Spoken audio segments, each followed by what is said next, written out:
Rated SPG. Ito ay nangangailangan ng striktong patnubay at gabay ng magulang dahil sa mga sensitibong tema at eksena na hindi angkop sa mga bata. Di pa rin nga nakaka-move on si Tanggol matapos niyang sabihin kay Bubbles na pinapangako niya umano na babawiin niya ang kanyang pagmamahal kay Mokang. Kung kaya't bahagyang nasaktan si Bubbles dahil alam nga nating unti-unti na siyang nahuhulog kay Tanggol. Mantala, si Tinding naman ay kinompronta na si Rigor tungkol sa pambababae nito. Sinabi ni Rigor na nag-uusap lang sila ni Lena dahil isa sa kanilang mga nakaengkwentro ay tinawag na Tanggol ay agad namang igigiit ni Tinding na nag-eembento ng paratang si Rigor dahil nahuli ito ni Noy.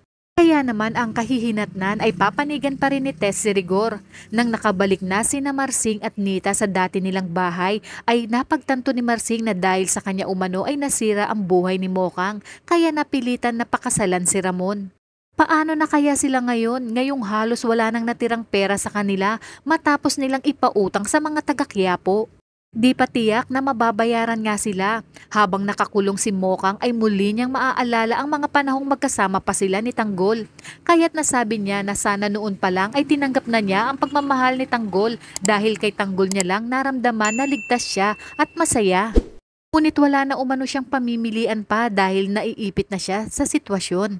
At dahil desidido si Tanggol na muling bawiin si Mokang sa lalaking pinakasalan nito, ay mangyayari na nga ang muli nilang pagkikita bago pa man sila bumalik ng koreksyonal ay tatangkain niyang puntahan si Mokang sa mansyon at dito mapag-aalaman niyang sinasaktan pala ito ng kanyang napangasawa at nakakulong.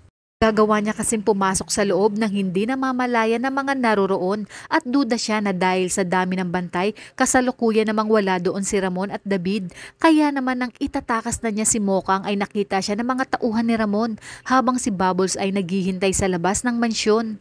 Dito nga ay magkakaroon ng bakbakan at habulan bago sila tuluyang makatakas sa mansyon. Agad naman silang sasakay ng taxi upang makalayo sa lugar. Saan susundan sila ni Bubbles dahil kinakailangan na umano nilang makabalik sa loob. Gulat na gulat naman si Bubbles sa biglaang desisyon ni Tanggol at may kutob siya na baka tumakas si Tanggol dahil kasama na nito si Mokang. Tiyak umanong hahanapin sila ni Chip Espinas at madadamay pa siya kaya naman mabilis niyang susundan ang taxi kung saan sakay sina Tanggol at Mokang.